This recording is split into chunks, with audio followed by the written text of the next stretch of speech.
क्या आपके साथ कभी ऐसा हुआ है कि आपने सालों तक हेल्थ इंश्योरेंस का प्रीमियम तो भरा, लेकिन जब एक्चुअल में हॉस्पिटल का बिल आया तो कंपनी ने बोला कि सॉरी सर, हम पूरा पैसा नहीं दे सकते, ये तो हमारी टर्म्स और कंडीशन में एक्सक्लूडेड था। हेलो दोस्तों, मैं हूं हिमांशु रावत और आप देख रहे हैं कंपाउंड विद एचआर। यहाँ हम बात करते हैं real life finance and insurance cases को, जो आपकी पॉकेट और आपके फ्यूचर दोनों को इफ़ेक्ट करते हैं। तो जो आज का केस है ये डायरेक्टली इकोनॉमिक टाइम्स से है और ये वीडियो हर एक हेल्थ इंश्योरेंस पॉलिसी होल्डर को ज़रूर देखना चाहिए। तो चलिए इस केस को एक्सप्लेन करते हैं। ये केस है चंडीगढ़ के एक पॉलिसी होल्डर का, जिन्होंने स्टार हेल्थ इंश्योरेंस का family health optima insurance policy खरीदी। ये एक फैमिली फ्लोटर प्लान था जिसमें वो और उसकी फैमिली 10 लाख के बेसिक सम अश्योर्ड वैल्यू के साथ कवर्ड थी और इस पॉलिसी में 5.5 लाख रुपए का बोनस और 1.5 लाख रुपए का रिचार्ज बेनिफिट को मिला के इसको जो एक एक्सटेंडेड कवरेज बना वो बना 15.5 लाख रुपए का। इस पॉलिसी का जो प्रीमियम इन्होंने पे किया वो था 22,875 रुपये का और ये 2021 में इन्होंने रिन्यू करी। तो हुआ क्या, इस पॉलिसी पीरियड में जो पॉलिसी होल्डर थी, इनकी वाइफ की बैरिएट्रिक सर्जरी हुई और इसका हॉस्पिटल ने एक बिल जनरेट किया जो था 2.25 लाख। ये bill extended sum assured value का सिर्फ 14.5% ही था। और आमतौर पर कस्टमर यही सोचता है कि मेरे पास तो 10 लाख का बेसिक सम अश्योर्ड है, मेरा एक्सटेंडेड कवरेज 15.5 लाख रुपए का है, ये क्लेम आराम से सेटल हो जाएगा। लेकिन जब क्लेम सेटल हुआ तो पॉलिसी होल्डर को शॉक लगा, क्योंकि स्टार हेल्थ इंश्योरेंस ने 2.25 लाख रुपए के क्लेम में सिर्फ 69,958 रुपीज़ ही अप्रूव किए, बाकी का 1.55 लाख रुपए कंपनी ने काट दिया। और उन्होंने उसको ये एक रीज़न दिया कि ये हमारे पॉलिसी के अंदर एक्सक्लूडेड था, यानी कि पॉलिसी की शर्तों के हिसाब से ये पेएबल नहीं है। अब देखते हैं पॉलिसी होल्डर ने क्या किया। तो आमतौर पर यहाँ पे जो पॉलिसी होल्डर्स होते हैं जनरली वो या तो कुछ कंप्लेंट्स करते हैं, कुछ टिकट को रेज करते हैं, कॉल्स करते हैं, ईमेल्स को एक्सचेंज करते हैं और उसके बाद शांत हो जाते हैं, सोचते हैं कि अगली बार हम रिन्यू नहीं कराएंगे या इसको हम कहीं पे पोर्ट कर देंगे। लेकिन ये पॉलिसी होल्डर थोड़े से स्मार्ट हैं। इन्होंने स्टार हेल्थ इंश्योरेंस को चंडीगढ़ डिस्ट्रिक्ट कंज्यूमर कोर्ट में चुनौती दी और एक केस फाइल किया। दोस्तों, कंज्यूमर कोर्ट में स्टार हेल्थ इंश्योरेंस ने कहा कि हमने तो कस्टमर को पॉलिसी बेचते वक्त सारी टर्म्स और सारी कंडीशंस बताई दी। पॉलिसी के डॉक्यूमेंट में सब लिखा था कि हम कितना पैसा देंगे और कितना पैसा नहीं देंगे, तो कस्टमर ने ये सब कुछ पढ़ के ही पॉलिसी को खरीदा। और इंश्योरेंस कंपनी ने यहाँ पे ये तर्क भी दिया कि पॉलिसी होल्डर की मांगी गई जो क्लेम राशि है इसको इन्होंने बढ़ा चढ़ा कर दिखाया है। हमारी सर्विस में कोई प्रॉब्लम नहीं थी और ये कोई भी अनफेयर ट्रेड प्रैक्टिस नहीं है। तो इनडायरेक्टली हुआ क्या कि कस्टमर की मिस्टेक ही बताई। आमतौर पर ऐसा ही होता है, आपके साथ भी कभी ऐसा हुआ होगा तो आप अपने कमेंट बॉक्स में बताइए। और कुल मिला के बात ये थी कि कस्टमर ने प्रिंट पॉलिसी को नहीं करा।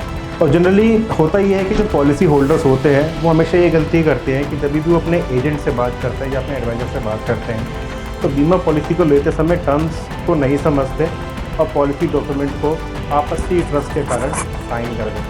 तो यहाँ पॉलिसी होल्डर ने कोर्ट में कहा कि मुझे ये एक्सक्लूजन तो कभी बताए नहीं गए थे, वरना मैं पॉलिसी लेता ही नहीं। और दोनों पक्षों को सुनने के बाद आपको पता है कोर्ट ने क्या कहा। तो चंडीगढ़ डिस्ट्रिक्ट कोर्ट ने इन सभी चीज़ों को ध्यान में रखते हुए उन्होंने इंश्योरेंस कंपनी को कहा कि इंश्योरेंस का जो बेसिक प्रिंसिपल होता है वो होता है अटमोस्ट गुड फेथ।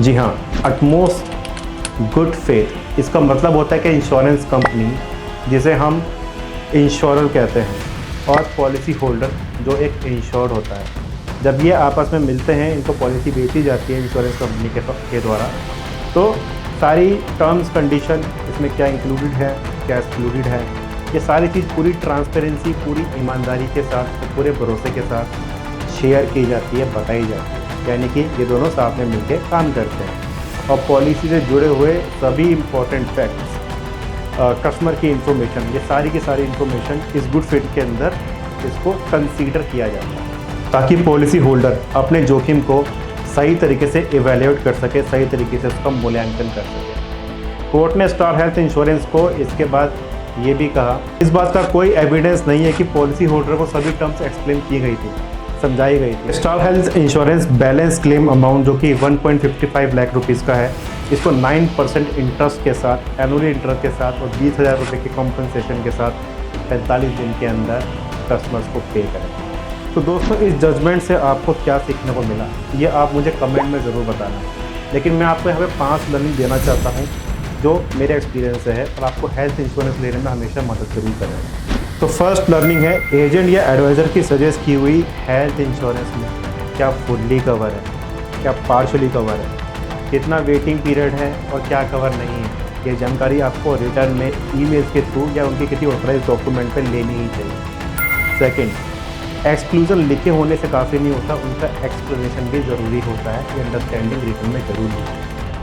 थर्ड, अपने एजेंट से या अपने एडवाइज़र से अपने हेल्थ इंश्योरेंस पॉलिसी का फ्री लुकअप पीरियड ज़रूर पूछिए। अगर आपको लगता है कि आपको गलत पॉलिसी बेची गई है या मिस सेलिंग हुई है तो इस फ्री लुकअप पीरियड में पॉलिसी को आप कैंसिल कर सकते हो और आपका रिफंड हो जाएगा। पॉइंट नंबर 4, अगर पॉलिसी से रिलेटेड कोई भी ग्रीवियंस इंश्योरेंस कंपनी सॉल्व नहीं कर रही है तो आपको IRDA का बीमा ग्रीवियंस पोर्टल पर अपनी ग्रीवियंस को रजिस्टर करने का मौका मिलता है, आपको रजिस्टर कर सकते हैं।